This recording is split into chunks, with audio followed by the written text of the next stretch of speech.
What's up, everybody, and welcome to another episode of Offside Shenanigans. It is Peyton and Uncle David. Today we will be talking about our top 25 tight ends, how we predict the AFC and NFC North will go. We'll dip into the James Cook signing a little bit. We'll talk about the possibility of Rashee Rice's suspension.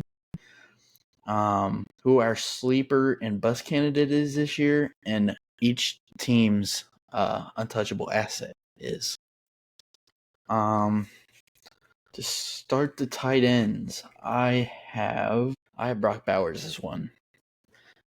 But I think you could go with McBride also. Both of them are definitely going to get a lot of targets. I think Bowers will probably get more targets though, since he's the number one target on that team. The only, I say, two people you really have to worry about is Genty and Jacoby. That's it. And that's enough to get some guys off him too, so he should be pretty much one-on-one for the most part. So I went with McBride, and I actually changed it because I initially had Bowers as a number one. Again, like you said, I think it's kind of 1A versus 1B type between those two. They're in a tier by themselves. Nobody else is even close to them. And then you got George Kittle in a tier behind them, and nobody's even close to him. You know what I mean? And so those are the clear-cut top three. But I think McBride, because I think McBride is going to be the focal point of his offense. I don't think Bowers is going to be the focal point like he was last year. I think Jensen's the focal point, and then Bowers. Mm-hmm. Yeah, because that's the way Pete Carroll likes to operate. Yeah. I think he'll definitely be like the vocal point of the pass. I mean, sure. Genty's definitely going to take some parts from that, but I mean, Brock Bowers is clear-cut number one. Going to have most targets for them by all means. Yeah, I agree. Mm-hmm.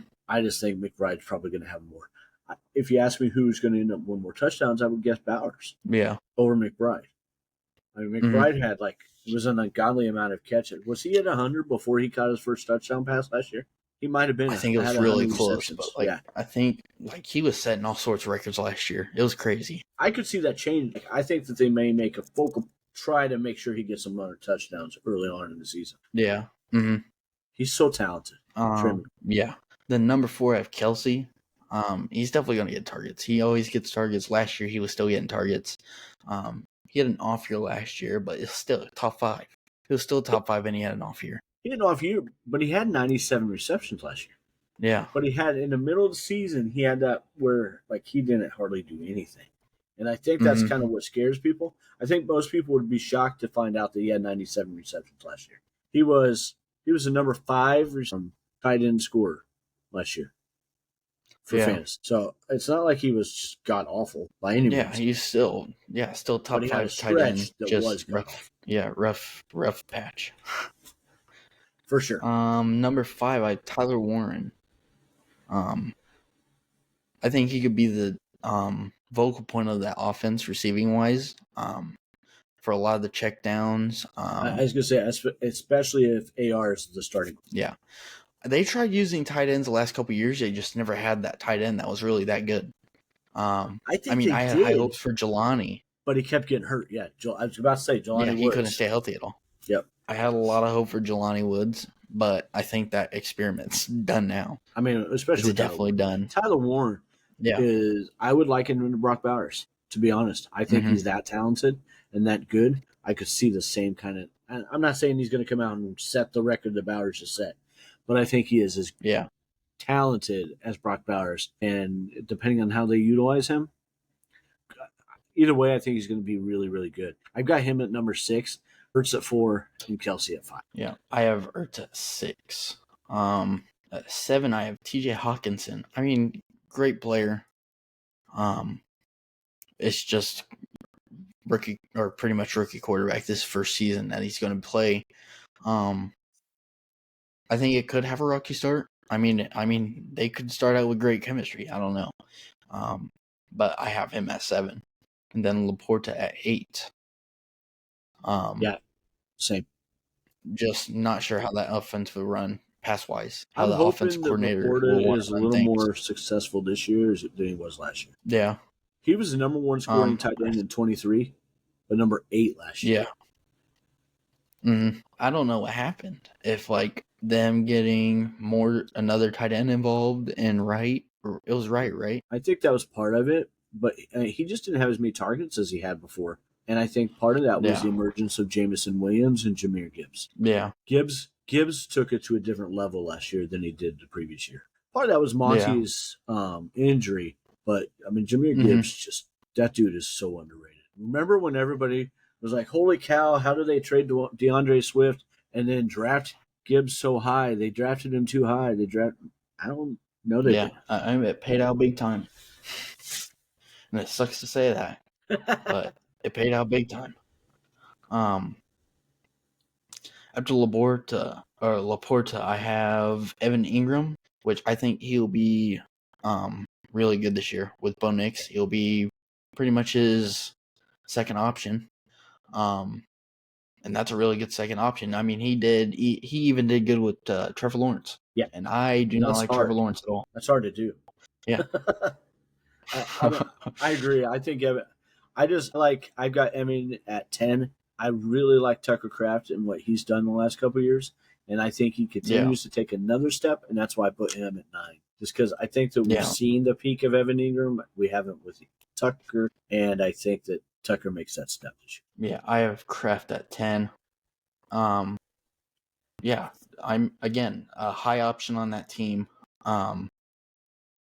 He's going to be pretty good also. At 11, I have Colston Loveland. I think he'll be the tight end 1 for the Bears. I don't know how that split will be with Kmet. I mean, Kmet could just be a blocker, kind of like how I think the Freiermuth and Johnny Smith will go. I mean, they're still going to catch stuff, but it's not going to be as much because Colston Loveland is more of a receiving tight end than Kmet is. And same for Jonnu and Pat. Agree. I've got Colston 11 as well. Number 12, I have Isaiah Likely. I think he takes a big jump. I think he takes the tight end role from Mark Andrews. I don't think they'll resign Andrews. I think they move on with Isaiah Likely. I think this year they show that he can be the tight end 1. From what they said during the offseason, John Harbaugh came out and said that he wants to get Isaiah Likely, I think, on the All-Pro team this year, is what he said. Or one of the teams, I don't know if it was Pro Bowl or All-Pro. I forget which one it was, but he wants to get him on that list. So like that makes me buy into it even more. If the head coach is coming out and saying that he wants him to be, that pretty much just tells me he wants him to be the tight end 1. Yeah, I mean, I think you're right. I think at the end of this, near the end of the season, Likely is going to be like the de facto starter. I think Andrews probably starts every game as long as he's healthy, but doesn't play the majority of snaps all the time. Having said that, I've got Likely at 17 and Andrews at 16, like side by side. I think Andrews is going to get to primarily most of the red zone opportunities. Not saying Likely won't. Like I could see a lot of double tight end sets with those guys too. Which I think they did a lot of that last year too. Yeah, and why not? When you have 2 highly talented tight ends, do it. Yeah, like that's crazy not to. Because then you don't know who's staying as a blocker and this and that, and I mean it just creates all kinds of havoc. But for 12, I went out on a limb here, and I took a chance, and I went with Darren as my number 12. And the reason I did that was because I think there's a lot of garbage time for Miami this year, where they're going to have to throw the ball. And Tua showed that he loves throwing to a tight end when he has a competent tight end. Did anybody think that Johnny Smith was going to have 111 receptions or something like that last year? Somebody's got to get some of those, and they ain't going to be Tyreek. Not at this rate. Yeah. So I like Darren Waller a lot this year. That could blow up in my face. Like, Darren Waller's either going to be really good or he's going to suck, and he's going to be off the team before the season's over. I truly think one way or the other, and I'm going towards all in. Darren Waller's going to have a statistically good season. Yeah. I have Waller at 25, so he's got that last spot. Whew. So you think he's not going to be on it? No, I don't. 13, I have David Njoku, arguably the best option on that team passing wise. I think he's better than Judy. But there's also the uncertainty. Yeah, but I think he's more, I guess, someone you can trust to put the ball into their hands. Yeah. I have Njoku at 14, so I'm not far off. Him and Flacco had a pretty good connection. Yeah, it could very well depend on who the actual starting quarterback is. Yeah, I think that definitely has a say in it. And then I don't like anybody in that offense if Kenny Pickett is a starting. Yeah, not a chance. I don't think there's a chance that he even starts. If he does, I don't know what they're doing. If he does, I think it's because of injuries. Also, I'd honestly be shocked if he made the team. You think both rookies make it over him? I think probably I could see it. It just doesn't make sense to me that they would take things have happened for sure. Well, I think both rookies are more talented than he is. Yes. Then at 14, I have Dallas Goedert, reliable. He's definitely going to get targets in that Philly offense. Is he going to have a lot of great games? Probably not. He's going to have some every couple, now and then. I would say he probably ends up with 2 to 3 great games for the year, but he's going to be, like you said, Mr. Reliable. Yeah. I don't know that he has a ton of, holy crap, what happened to Dallas Goedert? He didn't do anything. Games. Yeah. I think maybe 1 or 2 of those, if any. Yeah. 15, I have Mike Gesicki. He had a lot of pretty good games last year, surprisingly, actually. I did not expect that to happen.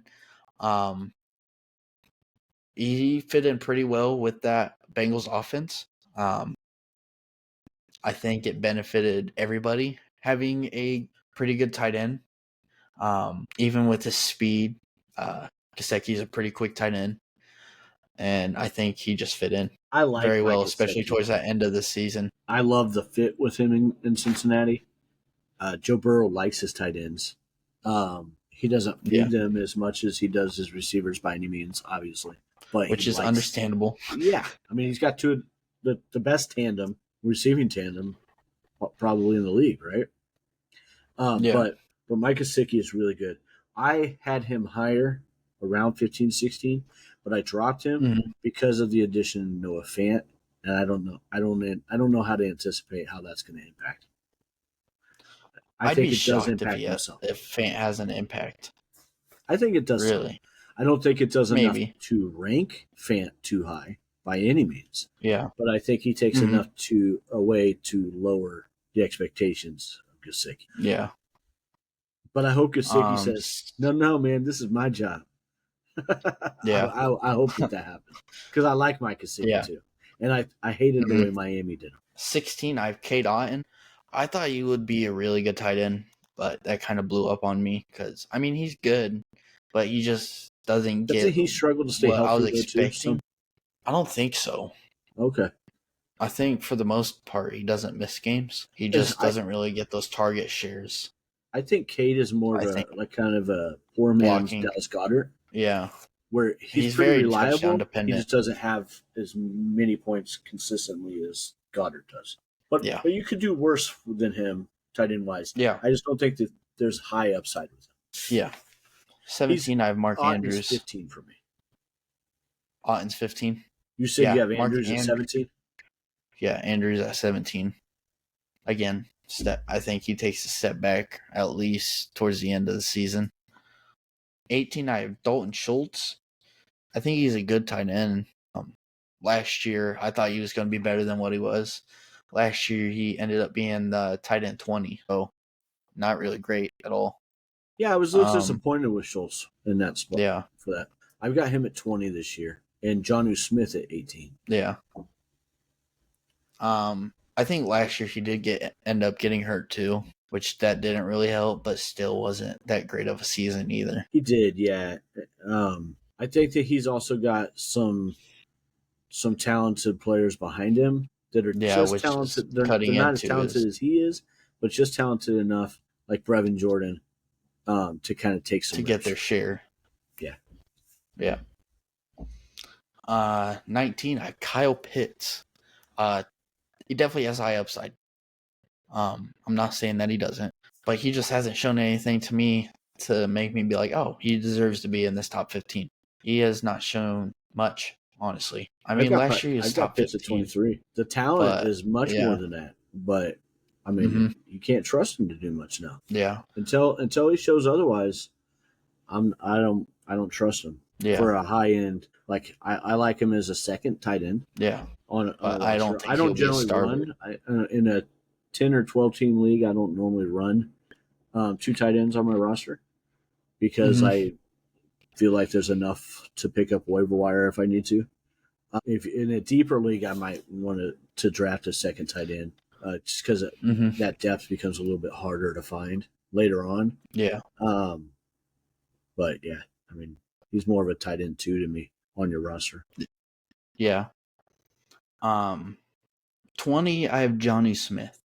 I think he could be good. Freiermuth is going to cut into his target share also, but you also got to think when Freiermuth was the one, he still wasn't getting many targets. So that's making me think either one maybe.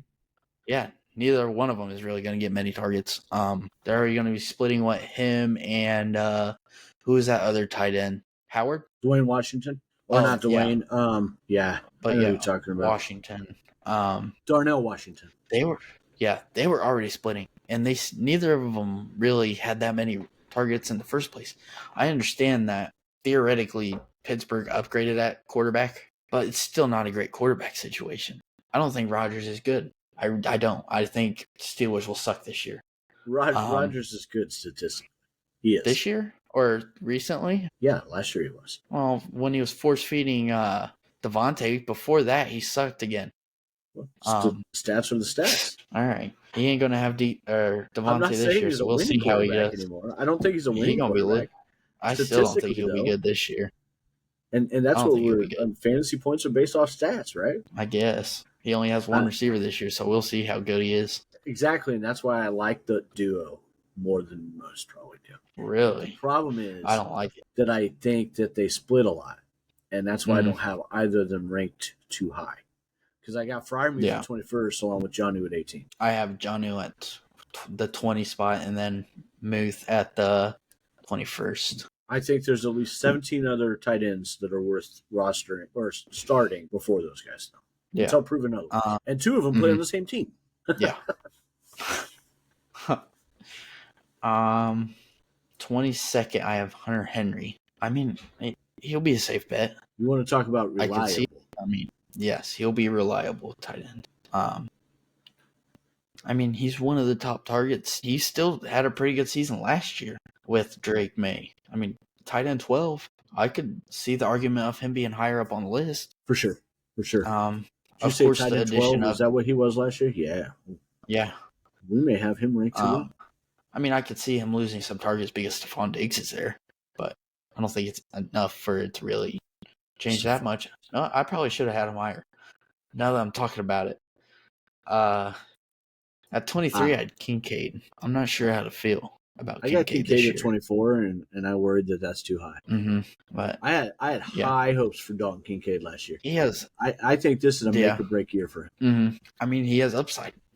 He definitely has upside for sure. Let's just see what he does with it this year. I didn't think he worked to get open like he did in this rookie year last year. Yeah, and it was set up for him to step into the lead pass catching role last year, and he didn't even come close to trying to. I was disappointed with his overall season last year. Yeah, I don't think he cares that I was disappointed, but I was. Yeah.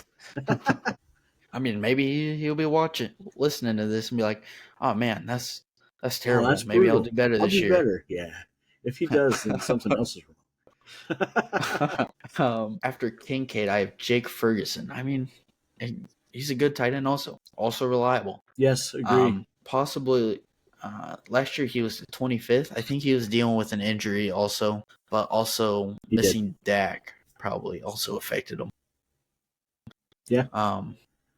I think it's still pretty good value for value. I still think it could be really good value. He's one who has. I have Darren Waller. I think he has more. He and Henry of the guys that we've recently talked about this low have the most upside, Yeah. I think, besides Pitts. Oh, Obviously, Pitts 100%, has especially the for their high value. upside, That's but great value at their picks. Ferguson and Henry both have huge upside. Honestly, I think they could be week-to-week starters if you really need them to. Agree. I just I've got other guys I trust more or would trust more, but yeah for sure. For those guys, you're also going to have to take quite a bit earlier. We talked about the top three. Nobody's really close to them. I would say after Colston Loveland, because of the Likely and Andrew split, I think there's a huge drop-off from tight end 11 to tight end 12. And I think from tight end 12 to tight end 30, there's not much difference. Yeah. In current expectations. Some of them may separate themselves throughout the season, but in my expectations of 12 through 30, I don't think there's much difference. Yeah. I mean, I get it. This is the least amount of depth of any position in fantasy football. Yeah. I agree. For our AFC and NFC North predictions, do you want to start with AFC or NFC? I want to finish. I had Jatavian Sanders as my 25th. Oh, you didn't say your 25th? Oh. I didn't. And I think Jatavian Sanders could be the biggest sleeper of all the tight ends this year. Yeah, I have him at 26. He's on the I would be Panthers, shocked if he ends up in the top 10. Yeah. Not he saying doesn't he's have going too much. I just wouldn't shock. Yeah. It's not like he has a lot of competition though. So I mean, it's definitely I could see it. Yeah, agree. Yeah. I like him. He's very talented. Yeah. How long has he been there? This is his second year. A couple years, right? Yeah, this is year number 2 for him. All right, so he was a rookie last year. Yep. Out of Texas. All right. You want to do North or South? We'll do the AFC North. AFC North. And then we'll do your beloved NFC North. There you go. All right. The Ravens. I have them going. No, I'll let you say your number first. I want to hear your number. For the Ravens? Yes. How do you know I have them first? I was just going on with the order I have on my computer. I have them first. Yeah. The Ravens at 12-5. All right. I have Ravens going 15-2. What? Yes. I have them splitting with the Bengals. Yes. Splitting with the Bengals, beating out the rest of the North. I have them losing to the Chiefs and Bengals once. Oh, wow. I have them beating the Bills. I don't think that happens, but I could see that happening for sure. I definitely see it as their ceiling. I think they'll have a great season. I think their defense could have a big progression with the addition of Mike Green. Of course, I mean I know there are character concerns with them. But like I feel like there's a lot of play. I mean, what's his name on the Eagles? Jalen Carter. He had character concerns. I think that Jalen Carter really ultimately has character. Yeah. I think anybody who actually took time to talk to the kid knew better. Yeah. Mike Green, I think that I don't know. I don't think that they're going to have too many issues with the guy, though. I think Baltimore is a pretty solid organization and does their due diligence, and I trust that they've done that. I think that the defense is going to be improved with he and Malachi Starks. That's going to be an improved secondary. Kyle Hamilton and Malachi Starks as the safeties. Holy crap. Yeah. That talk about definitely some a great duo. You know what I mean? I mean, they're still going to I don't know that I have a ton of questions. I just think that the Ravens generally have a couple of games where they just let down. Think it up, yeah. And I expect that to happen again. Definitely last year. I expect that to happen again. They're my 2 seed in the AFC. Yeah. But I don't think that they go 15-2. Yeah. I don't think anybody. I think it's possible. Anything's possible. They're talented. Yeah. They're as good a team as any to do something like that. I don't disagree with that. Then the Browns. I've gone 1-16. Oh, you said them second. I thought, where you got them in second place? No. I have them 2-15. I have them splitting with the Steelers, so they beat the Steelers. I don't remember who I have them beating, but I don't think I had them beating anybody in the AFC. You don't think? No. Bengals. If they're going to, though. I would pick the Bengals. Yeah. Really? Yeah. Bengals, I still have them being a decent team. That defense can make any offense look good. I'm just going based off if they can outscore the Bengals offense, really. Man, I think anything can happen against that defense. Bengals, I have going 11-6, split with the Steelers and Ravens and beating out the Browns. And then the Steelers, I have going 4-13, split with the Browns and Bengals, losing out to the Ravens. You have the Steelers at what? 4-13. I think they have their first losing season. Zero faith in Rodgers. Are you sure I'm you're not standing just on being a that. hater? Nope. 4-13. I just don't see it. I don't see it. I don't see 4-13. They have a good defense. No way. No way the Pittsburgh Steelers finished less than 7 wins. No way. I'll give them 5. I'll give them the Colts game. No way they finished less than 7 wins. You want to make a bet on it? Listen, nope. But I'm not a betting man. What?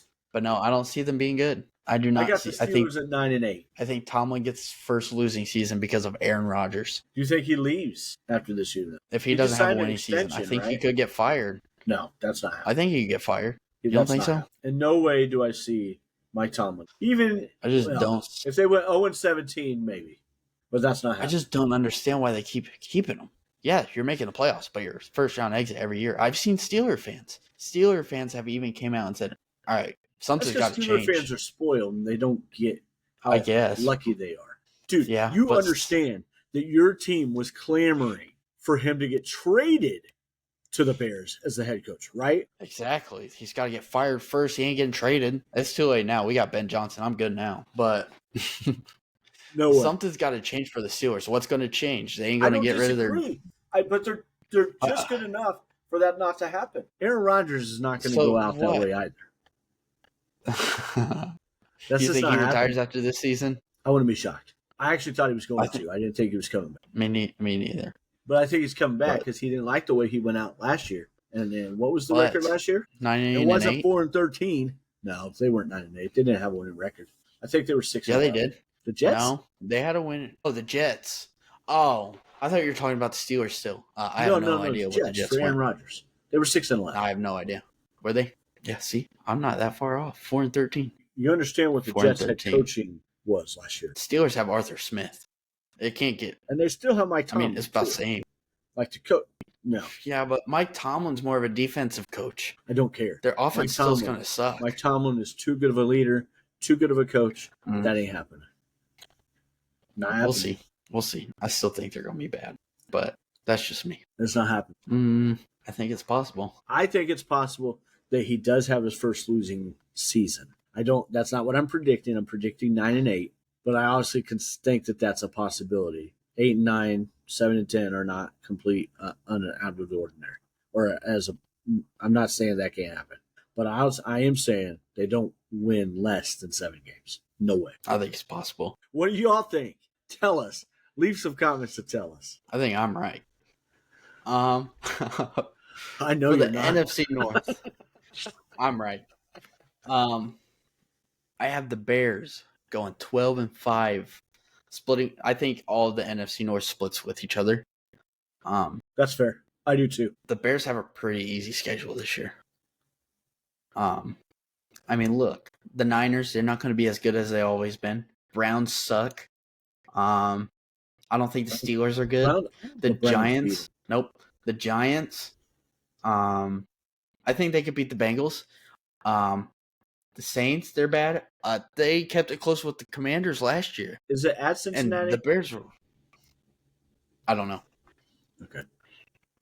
I mean, they kept it close with the Commanders last year, and How'd that was that happen? Matt Eberflus at the helm. What happened? Matt Eberflus at the helm, and they still almost lost. I think that says more about the Commanders than it does the Bears. But then the Commanders went on a hell of a run after that.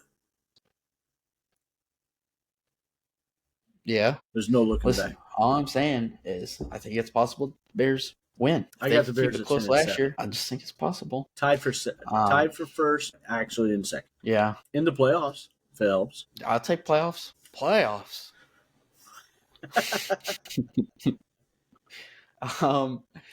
And then so number 2, I have the Lions going 11-6, Vikings 9-8, and the Packers also at 9-8. Every team wins, winning record. Yep. I mean, if there's a division that's going to happen in, this is it. I think that in the AFC West, I think it could happen as well.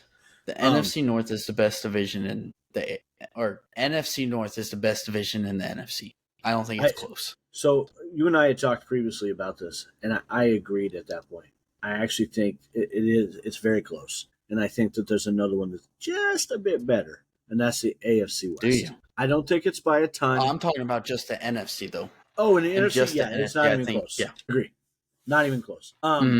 So I've got the Packers at 10-7, Bears at 10-7, Lions at 9-8, because I just think they take a bit of a step back. I don't want to see that happen. I love Dan Campbell. Yeah. I think Dan Campbell is an incredible leader, but I think he probably takes a few too many chances with a team that doesn't trust itself the way they had the last couple of years. Yeah, and I think that ends up biting them a couple times, and they lose a couple really close games that they should win. Mm-hmm. That's why I think that. And I've got the Vikings at 7-10, but I'm telling you, the Vikings are an ascending team. Yeah, but I think all four. I mean, I could see them being all four of these teams are an ascending team. Yes, and really good and really young, and the rest of the NFC better look out. I've got 3 of the playoff spots taken by this team, by this division. Mm-hmm. I've got the Lions as a 7 seed at 9-8. That's how good I think and bad some of the rest of the NFC, the bottom half of the NFC is. But I think that the rest of the NFC, the top 10 teams, are really good and beat up on each other. Like the Falcons, the Vikings, the Niners. You know what I mean? All 3 of those teams I got at 7-10, and I don't think anybody thinks that any of them are bad teams. I think it's going to be really fun to watch. I think the top teams in the league, outside of the Eagles, are in the AFC. Yeah. Oh, yeah. I agree. I mean, the 3 wild card spots, Bills. and we'll talk about this more on the next episode, but I've got all 3 wild card spots in the AFC at 11 wins. 11? Yeah. All 3 wild card spots. Man. Yeah. I mean, I could see it. Yeah. I'm just ready for football. I'm ready to see these games, how the season pans out. For sure. I'm excited. Yeah.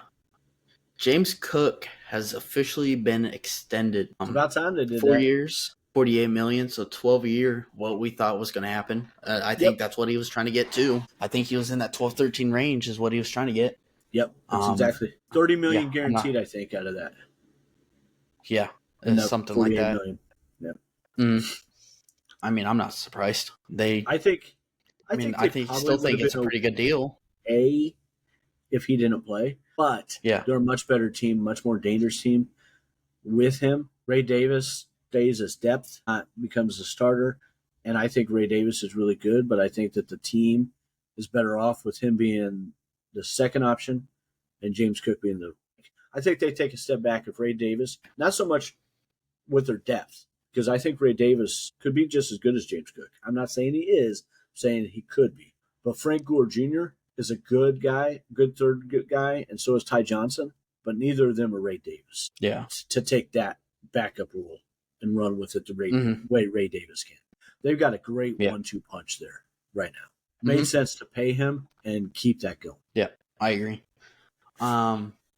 Rashee Rice suspension could be they're saying about half the season, but the NFL and NFLPA are still trying to settle. If they do not reach the settlement, it'll be September 30th. That's when he'll have his hearing. That was reported by NFL insider Tom Pelissero. I said that right? Tom Pelissero. Oh, yeah, I was close. But, yeah, I don't know how that's going to go.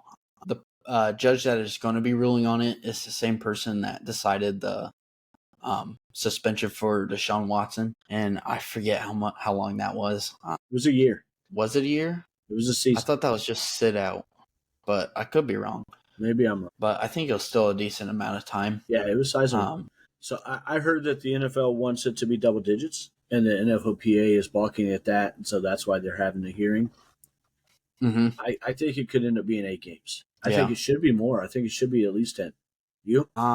Yeah, I agree, but also like past things that's happened like this, it's been low. So I won't be surprised whichever way it I goes, don't think honestly. anything like this has happened. I mean, there was, I don't know who the player was, but they were drunk driving and T-boned somebody. They got 3 weeks. I don't know how long you spent in jail, but, because I don't know how this is going to go. I don't know. We'll see. Hopefully it's sooner rather than later, but Agreed. Helps out there's definitely everybody. going to be some fantasy impact on this. If it's 4 games versus 8 games, like I'd be willing to take a chance on 4 games.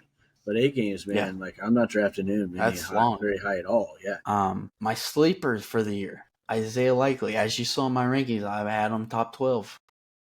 I think he takes the starting role from Mark Andrews, which also leads to me thinking he will be a bust this year. Because I think Andrews is going pretty early, isn't he? He's definitely going earlier than Likely for sure.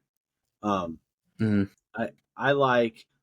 have Darren Waller as my 12 ranked tight end. Mm-hmm. I think he could very well be a bust too. Yeah. I don't think there's any middle ground there by any means. Yeah. So he's kind of like your sleeper and your bust. Kind of, but my bigger sleeper is Jatavian Sanders. Yeah. Mm-hmm.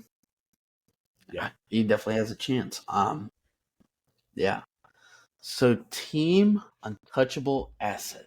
So I saw a picture. It was All Sports Culture put this out there, and I talked to Peyton about it, and it showed every team's untouchable asset, and I wanted to talk about that on here and go through it and see if we agreed or disagreed with it. Yes. Cool. So the Cardinals, we'll start with them. Their untouchable asset is Marvin Harrison. I completely understand that. Yeah, for sure. It's a no-brainer. Falcons, Bijan, again, no-brainer again. Very important asset to that team. Yep. I mean, I think you could possibly even argue Penix, at least at the moment. We'll see what happens. Yeah, I think he's going to have to prove himself the way the Bijan plays and has played. I can understand why it's him. Yeah. Then Ravens is Lamb Jack. Oh, yeah. Yeah. Yeah. I mean, I could say you both are. Yeah. Both Bijan and Lamar. Lamar Jackson. Pretty much almost anybody on this list. That dude is so good. Bills, some guy named Josh Allen. Not sure who that is. Never heard of him. Yeah. Next thing you're going to tell me he he's probably the MVP. Shouldn't be on there. Is he the reigning MVP? What? I don't know. Never heard of him. It's probably like Lamar or something. I don't know. Probably the important asset on the Bills is probably not Josh Allen.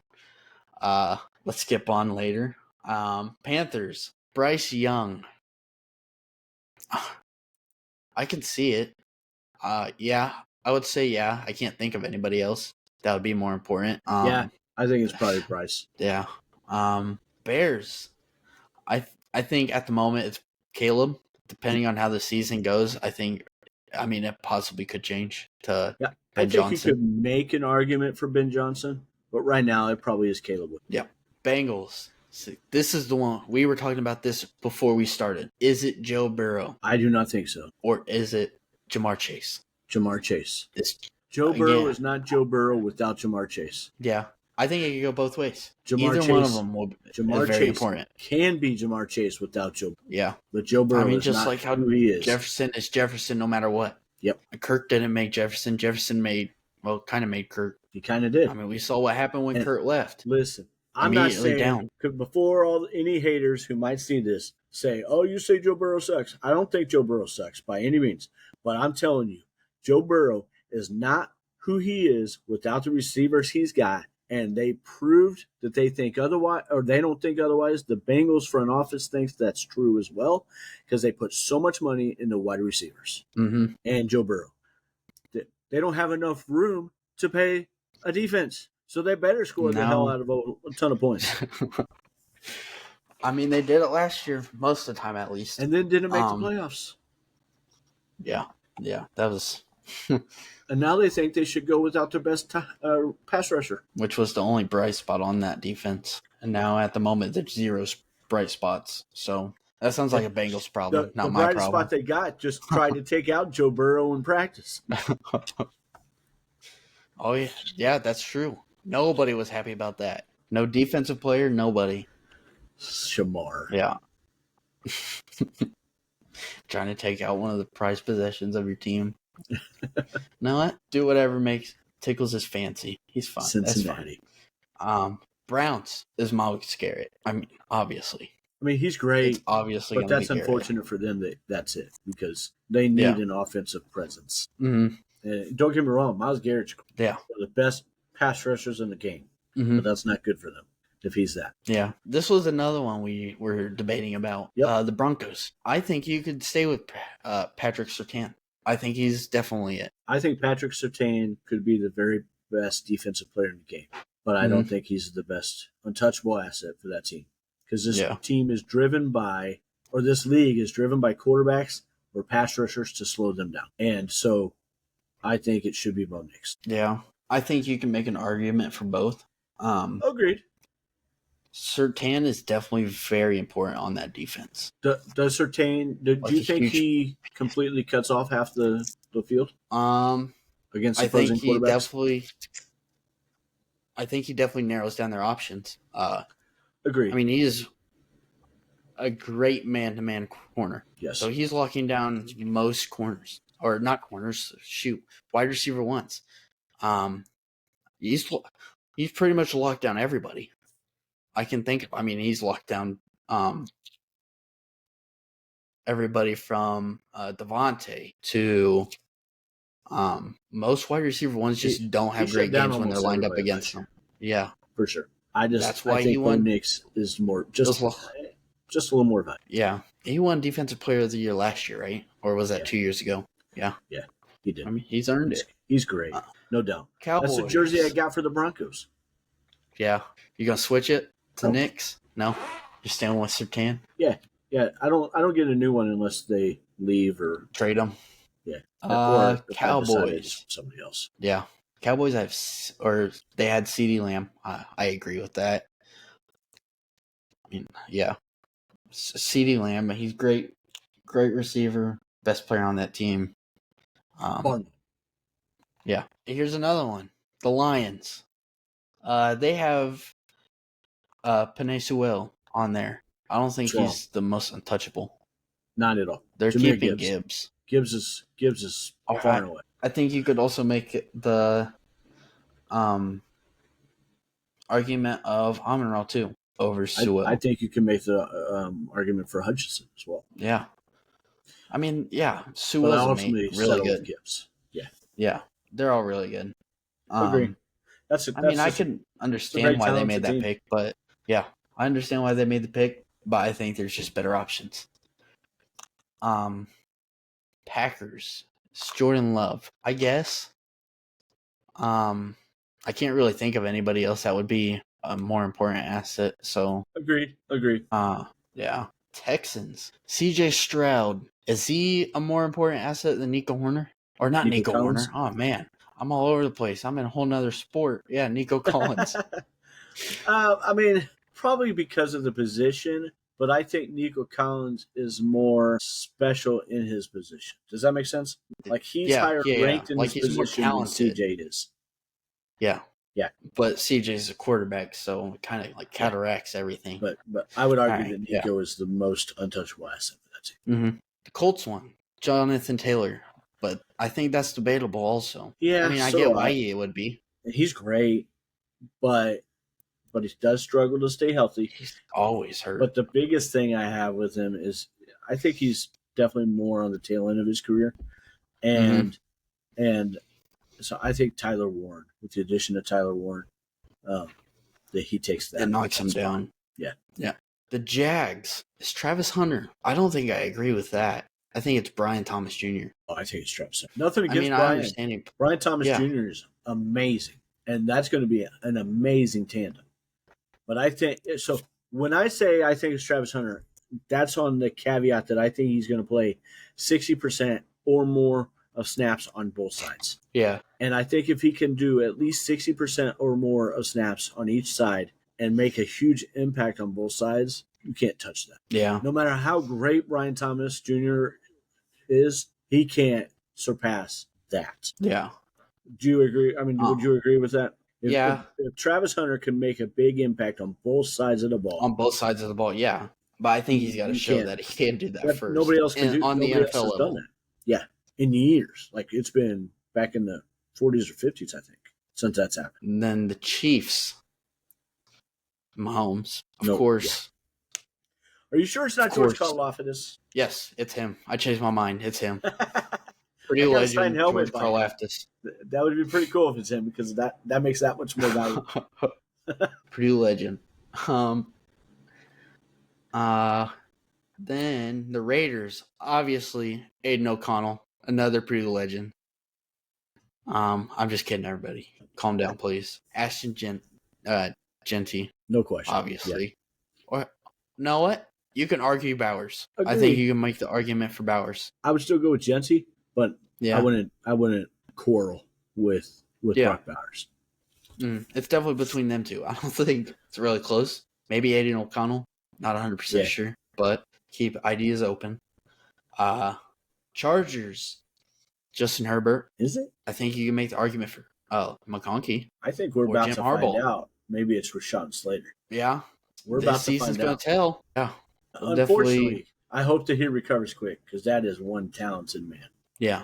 Offensive line. I mean, Herbert's played with some bad offensive lines back when it was just Slater. How's that worked out? I mean, he got hurt a bit. It wasn't all that great either. I mean, he put up numbers. We'll see. I also think that we might find out it might be Omari and Hampton. Yeah. I mean, very talented offense. Rams, they have Sean McVay. He is an offensive genius. Yeah. I don't disagree with that. But you can make the case for Puka. A little more so, maybe. I think so. I think there's an argument to be made for Puka. Yeah. I'm not going to quarrel too much with Sean McVay, though. Yeah. I mean, both never going to leave unless, like, McVay is done. That's the only way I see him leaving. You're about to touch on the one that I absolutely, completely disagree with. The only one that I say absolutely not. This is dumb. The Dolphins, they have Tyreek, I'm pretty sure they were just trying to trade for Terry McLaurin. Tyreek's just... he's an incredible talent. No doubt about it. But is he worth the headache? Is the talent not as an untouchable asset? The headache. Exactly. No. There's no way he can be untouchable when he actually... If he was untouchable, the Chiefs would still have him. Correct. The Chiefs would have paid him. For sure. I agree. So who is there? Waddle. I think you can make an argument for A-Chain too. Agree. But I think Waddle. Agree. I think Waddle. It can't be Tua. Not with his health. No. Vikings. It's Justin Jefferson. No doubt. It's not even close. Patriots, they have Drake May. I agree. It's Drake May. Although, Saints. We'll see how good Travion Henderson. Yeah. But I agree. I think it's Drake. And especially right now, I hope that continues, because he's fun to watch. Yeah. Saints. Their first round pick. I completely understand that one. Yeah. I mean, that roster is in shambles, man. Yeah. I love Chris Olave, but yeah. I mean, is there even going to be like a really big quarterback prospect that's going to be in this draft? Because Manning's not going to be in it. Right. Well, that's not guaranteed, but I'd be shocked if he is at this point. I think he said he's playing his entire college career, all 4 seasons. He didn't. Oh, he didn't? His grandpa did. Oh. His grandfather said that. He did not. But we'll see. At this point, I would be shocked if he came out. Yeah. But yeah. There's might as well just finish it out. Supposed to be a strong quarterback class. Yeah. Okay. I'll have to watch college this year. Yeah. It's gonna be fun. I'm excited. First week, Texas and Ohio State. Come over and watch it with me. All right. It's the 30th. The 30th? Yep. Then where did we leave off? Saints. Giants. Yeah, the Giants. Malik Neighbors. Nope. Yeah. No. Tyron Tracy. I'm just kidding. Again. Talk about Purdue. Oh, yeah. See? Purdue's on fire, putting out all these stars. Oh, gosh.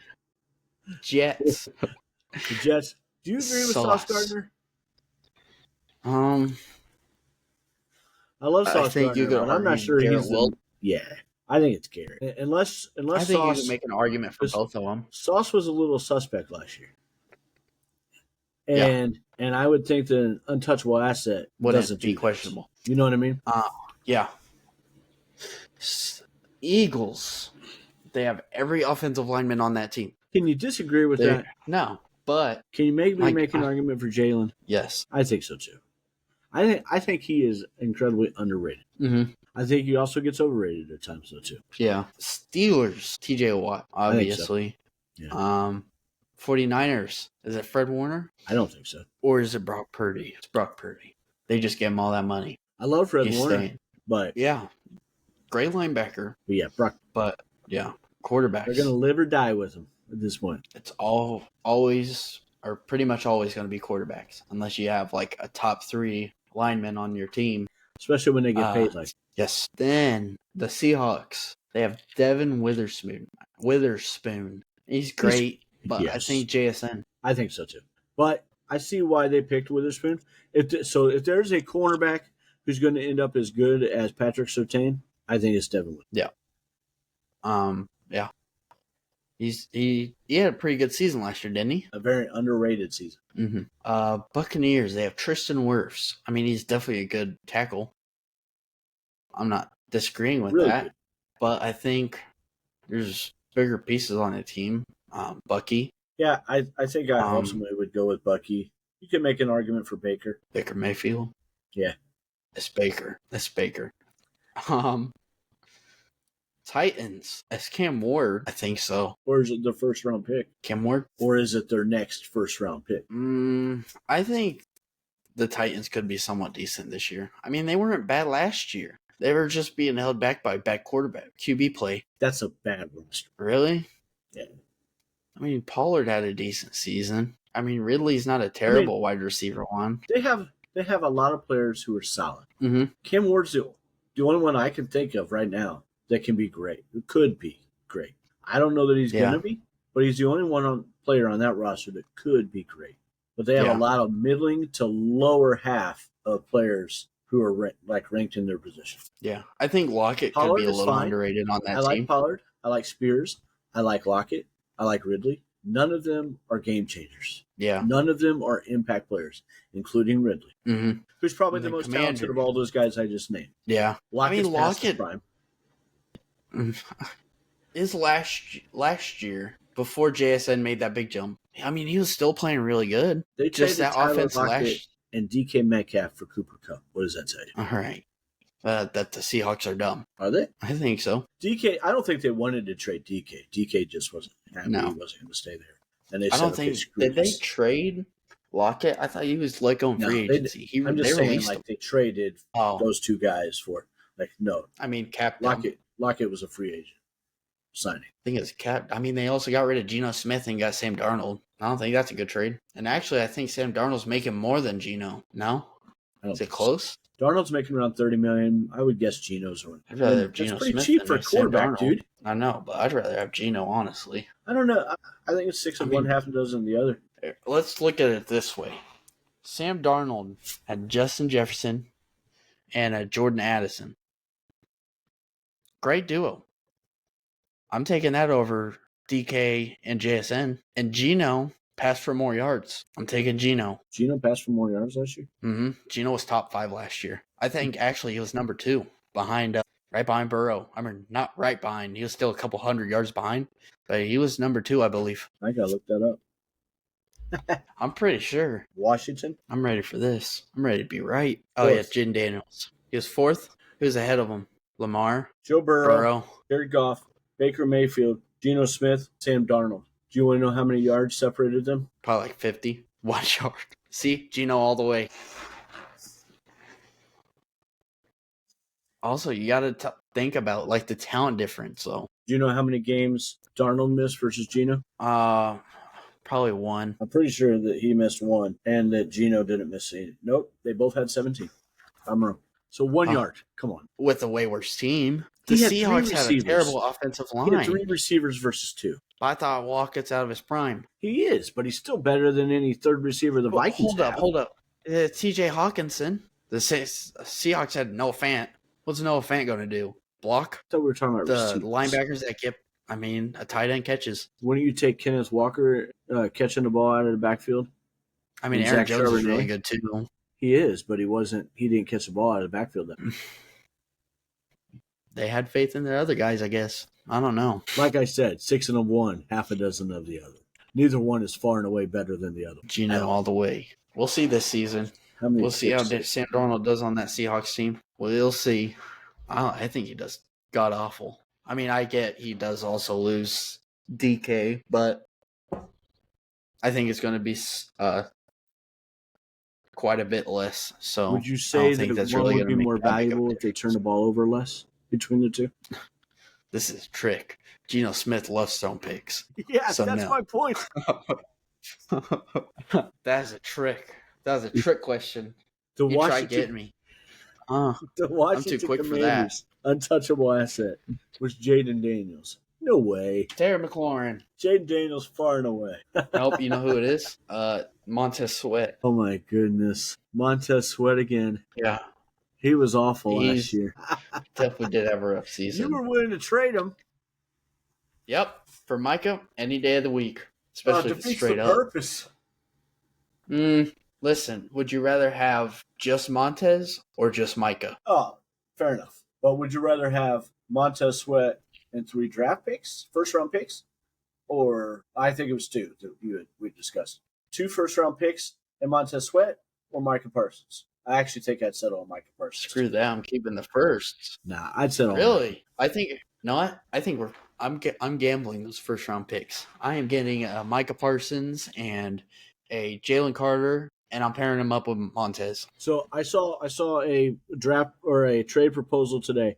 Let's leave it with this, and I want to know what you think about this. The Lions trade this year's first, this year's second, next year's second, and Brian Branch for Micah Parsons. Wait, what team? The Lions. Oh, Brian Branch. Sorry. For some reason, I was thinking of Brian Burns, but I hope not. I don't think Jerry Jones would take it. I hope not. He'd be crazy not to take that. Well, then he's crazy. So. Well, you're not wrong. He is. So you don't like that trade? I hope that weren't to happen. No. I mean, the Lions in a vacuum. Yeah, you might. Well, okay, but I mean, take your Chicago Bears fandom out of it for a second. Okay. And tell me that's not a good trade for the Lions, and it's a pretty good trade for the Cowboys. It's a really good trade for the Lions, and I think it benefits both teams. That's why I don't like it. All right, I got one more. The Buffalo Bills trade Ed Oliver and 2 firsts for Micah Parsons. I'm trying to think of who Ed Oliver is. Defensive tackle. Great, really, really good defensive tackle that the Bills have. Young? He's not young. He's youngish. He's not young, but he's not yet. Like late 20s. Micah's he's like mid-20s, isn't he? Micah? Yeah. Do it. I think that'd be a good trade for Buffalo. What about for Dallas? I don't think it's a terrible trade for Dallas. I think I ultimately would prefer those firsts are not going to be early. Them, but I think that's a pretty good one too.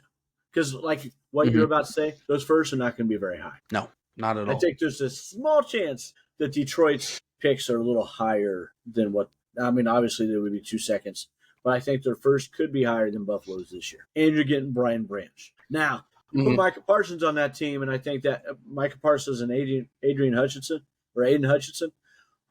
maybe the Lions win that division at that point, no matter what else. Because I don't think it matters what kind of secondary you got when you got those 2 pass rushers. Yeah, it don't matter at that point. As long as they can at least stay with the receiver, they should be good. Those pass rushers are going to get in there. Yeah. It's going to be a lot of short yardage passes, barely anything deep. Yeah, that's the only way you can combat that. I don't care how big. It's going to be hard running the ball. I challenge Philly to be able to stop that. Yeah. Consistently. Mm-hmm. Now imagine if he was on Philly. Don't say no, that ain't happening. I know it's in division. They won him. Oh, guaranteed they did. What they offer. Dallas would be so stupid to do that. Imagine he doesn't sign and he becomes a free agent, takes a huge pay cut, plays Philly.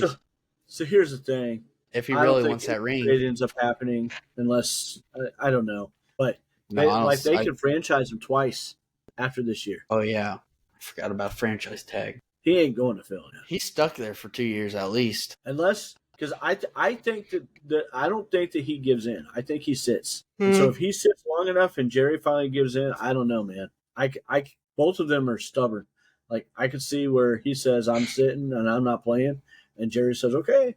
Go have fun. I'm Yeah. going to find you every game. Oh, by the way, I want you to come back next year because that's going to be great for the whole relationship at that point. And then again, after that year, he's going to too. get paid at least Yeah. at that point. Like, he'll get paid the top 5 of the average of the top 5. But I don't think he's going to be happy that he doesn't have a long-term deal either. Mm-hmm. And I could see Micah Parsons saying, "Nah, man, you didn't want to pay me before. I ain't signing with you now. I ain't playing." How awful would it be if he ends up sitting out this year and then refuses to come back the next year too? As a fan, there's no. I mean, yeah. This again sounds like their problem. Can they both really dig in their heels this much? Like, do you think that's going to happen? I do. I could see it happening. Yeah. At least. I mean, that's Micah Parsons is not the good soldier boy that Dak Prescott is. Not at all. I don't think Dak sat out during his negotiations. No, and that's what I'm saying. Yeah, Dak's a great dude, man. Everybody loves to give the guy crap and everything. Dak's a great dude, but he's gonna separate business and personal. Micah's not going to. Dak's just a great. By all accounts, I've never met the guy, obviously, but by all accounts and everything I've ever seen about him, Dak Prescott's just a good person, good human. Yeah, he's the kind of guy you want your daughter to marry. Like I said, outside looking in. But, yeah, you know what I mean. Yeah. All right. Well, thank you everybody for tuning in. If you're listening on any podcast platform, follow and leave a review. If you're watching on YouTube, like and subscribe. Let us know what you think of the episode. Yep. Thank you guys.